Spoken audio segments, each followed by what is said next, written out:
السلام علیکم ناظرین، کیسے ہیں آپ؟ میں ہوں عسکر سائم اور آپ دیکھ رہے ہیں M Phil Urdu notes channel. آج جس ایم فل کے ادبی عنوان پر ہم بات کرنے جا رہے ہیں، دراصل وہ تدوین کیا ہے اور اس کے مراحل۔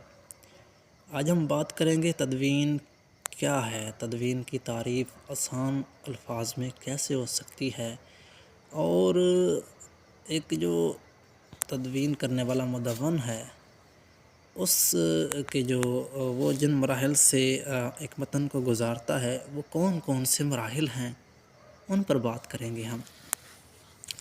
تو جو تدوین ہے دراصل یہ عربی زبان کا لفظ ہے جو کہ مؤنث ہے، جس کے معنی جمع کرنا، مرتب کرنا اور ترتیب دینے کے ہیں۔ تدوین سے مراد جب مدون کسی متن کو ترتیب دے کر وہ ترتیب دے کر منشاء مصنف کے مطابق اس کی نوک پلک سنوارے اور اس کو کتابی صورت میں مرتب کرے تو اس طرح کے عمل کو بھی تدوین کا نام دیا جاتا ہے۔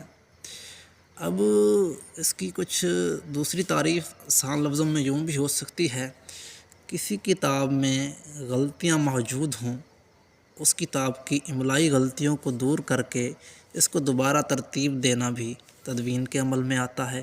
اور تدوین ایک محنت طلب کام ہوتا ہے، کیونکہ مدون جو ہوتا ہے اس میں صبر سے کام لینا پڑتا ہے۔ ایک ایک دن کا جس طرح چڑیا گھونسلہ بناتی ہے ایک ایک دن کا جوڑ کر، اسی طرح ایک ایک صفحہ جوڑ کر، ایک ایک جو ہے نا لائن کو جوڑ کر جو ہے نا وہ مدون جو ہے نا وہ اپنی جو ہے نا کتاب کو ترتیب دیتا ہے اور تدوین کے عمل کو جو ہے نا وہ جو ہے نا اس کو پہنچاتا ہے کتاب کو تدوین کے عمل تک۔ تو اس کے جو مراحل ہیں 8 مراحل ہیں، تدوین کے 8 مراحل ہیں، اور ان تمام مراحل سے گزر کر جو ہے نا ایک کتاب جو ہے نا وہ تدوین کے عمل کو جو ہے نا پورا کرتی ہے۔ تو سب سے پہلا ہے مقدمہ جو اس کا مرحلہ ہے، اور دوسرا ہوتا ہے حوالہ جات، تیسرے نمبر پر اختلافات نسخ، چوتھے نمبر پر جو ہے نا وہ متن آئے گا، اور اس کے علاوہ جو ہے نا چھٹے نمبر پر ہے جی 5ویں نمبر پر ہے تعلیقات، چھٹے نمبر پر ہے جی فرہنگ، اور 7ویں نمبر پر ہے اشاریہ، اور 8ویں نمبر پر آتا ہے جی کتابیات۔ تو ان مراحل سے گزر کر ایک کتاب کی تدوین کرتا ہے مدون۔ تو مقدمہ کیا ہوتا ہے؟ تدوین کے مراحل میں مقدمہ پہلا مرحلہ ہوتا ہے۔ مقدمہ میں مدون نے جو موضوع لیا ہے جس پر اس کتاب کے مصنف کا وہ تعارف پیش کرے گا،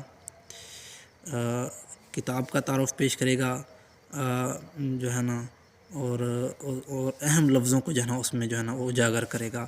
مثلاً اگر مدون نے جو ہے نا کہ مضامین پطرس جو ہے نا اس نے موضوع لیا ہے تو پطرس بخاری کے حالات زندگی درج کرے گا۔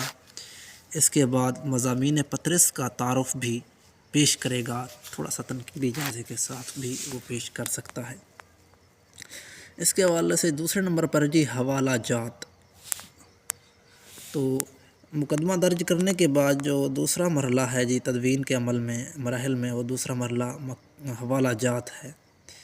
جب کتابوں کو مدون نے استعمال کیا جو اس کے نظر سے جو ہے نا وہ پطرس بخاری کی کتاب میں نے بات کی، پطرس بخاری کی زندگی بیان کرے گا، اور کتاب کے تعارف کے لیے جو ہے نا وہ اس کو پیش کرے گا، کتاب کا تعارف جو ہے نا پیش کرے گا۔ جو تعارف وہ پیش کرے گا اس میں وہ جو حوالہ جات دے گا اسی کتاب کے حوالے سے وہ درج کرے گا۔ تیسرے نمبر پر ہے جی اصل متن۔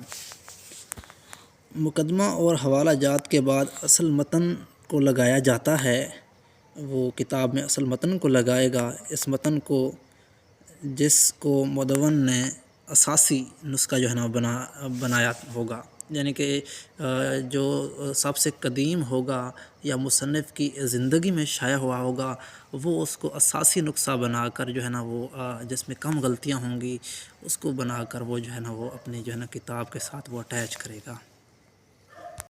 اس کے بعد ہے جی اگلے نمبر پر جاتا ہے اختلافات نسخ۔ اب جس نسخے کو مدون نے اساسی نسخہ بنایا،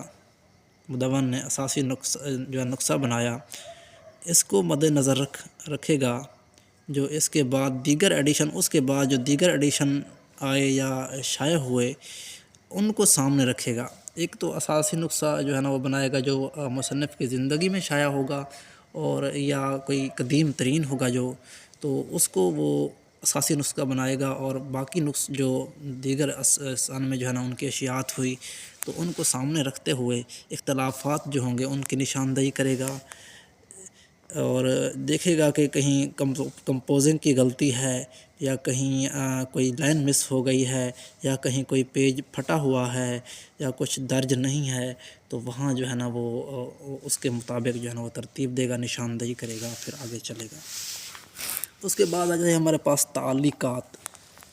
حواشی اور تعلیقات میں جو ہے نا وہ تھوڑا سا فرق ہوتا ہے، وضاحت کا فرق ہوتا ہے۔ حواشی میں کم وضاحت ہوتی ہے، جبکہ تعلیقات میں جو ہے نا وہ زیادہ ہوتی ہے۔ اب مدون جو ہے نا متن کی تدوین کرتے ہوئے کسی اہم شخصیت، کتاب یا جگہ کا ذکر آئے گا اس تدوین کرتے ہوئے، تو اس کا ذکر وہ تعلیقات میں کرے گا، یعنی وہ تدوین کرتے ہوئے کتاب جو ہے نا وہ ارسطو کی کتاب بطیقہ کا ذکر آ گیا تو وہ تعلیقات میں لکھے گا۔ کسی اہم شخصیت جو ہے کا ذکر آ گیا، تو جیسے ٹی ایس ایلیٹ کا ذکر آ گیا تو اس کو بھی تعلیقات میں لکھے گا۔ اسی طرح جو ہے نا کسی جگہ کا ذکر آ گیا، لاہور کا ذکر آ گیا، یا کسی اہم جگہ کا ذکر آ گیا تو وہ جو ہے نا وہ تعلیقات میں لکھ دے گا، اس کے حوالے سے وہ لکھ دے گا کہ 2-3 لائنیں، جیسے گزشتہ لکھنؤ کا کتاب کا ذکر آ گیا اور وہ لکھ دے گا گزشتہ لکھنؤ جو ہے نا وہ عبدالحلیم شرر کتاب ہے جو لکھنؤ کے بارے میں ہے، اس کی تہذیب کے بارے میں ہے، تو مزید پڑھنے کے لیے اس کتاب سے جو ہے نا آپ استفادہ حاصل کر سکتے ہیں۔ اس طرح جو ہے نا وہ تعلیقات میں لکھ دے گا تھوڑی سی وضاحت۔ اس کے بعد ہے جی فرہنگ۔ جس جو ہے نا متن کی مدون نے جو ہے نا وہ تدوین کی ہے، مدون نے تدوین کی کر رہا ہوتا ہے یا کی ہوتی ہے، اس میں شامل جو مشکل الفاظ ہیں ان کے معنی فرہنگ میں وہ بیان کرتا ہے، اور فرہنگ کو جو ہے نا الف بائی ترتیب سے جو ہے نا وہ لکھنا ہوتا ہے۔ جو مشکل کوئی لفظ آ گیا، جیسے سگ کا لفظ آ گیا، سگ کے معنی کتا کے ہوتے ہیں، اسی طرح دیگر الفاظ آ گئے تو ان کے معنی جو ہے نا وہ فرہنگ میں لکھے گا اور الف بائی ترتیب سے ہی لکھے گا۔ پھر ہے جی اشاریہ۔ اشاریہ دراصل متن میں کسی جگہ کا ذکر آیا ہو تو کتنی بار آیا ہے، وہ کون سے ورق پر ہے، اگر کسی کردار کا، اہم کردار کا ذکر آیا ہے تو کس جگہ آیا ہے، کس ورق پر ہے، کتنی بار آیا ہے، تو یہ سب اشاریہ میں جو ہے نا وہ درج کیا جاتا ہے۔ تو اس کے بعد ہے جی کتابیات۔ کتابیات سے مراد وہ تمام کتابیں ہیں جو ایک مدون جو ہے نا تدوین کرتے ہوئے استعمال کرتا ہے، ان کو جو ہے نا وہ کتابیات میں جو ہے نا کا ذکر کرتا ہے۔ کتابیات 2 قسم کی ہوتی ہیں، ایک بنیادی کتابیات ہوتی ہیں اور ایک ثانوی ہوتی ہیں۔ بنیادی وہ جس کو اس نے اساسی نسخہ بنایا تھا، اور ثانوی وہ جہاں سے اس نے حوالہ جات لیے ہوں گے تو وہ جو ہے نا ان کو جو ہے نا کتابیات میں درج کرے گا۔ تو اس طرح 8 ان مراحل سے گزر کر ایک متن جو ہے نا ایک متن کی تدوین ہوتی ہے، اور وہ کتابی شکل میں جو ہے نا وہ شائع ہوتا ہے۔ تو امید قوی ہے کہ آپ کو تدوین کیا ہے اور اس کے مراحل کیا ہیں سمجھ آ گیا ہوگا۔ اگر اس حوالے سے آپ کو کوئی سوال ہو تو آپ ضرور کیجیے گا۔ تب تک کے لیے اللہ حافظ۔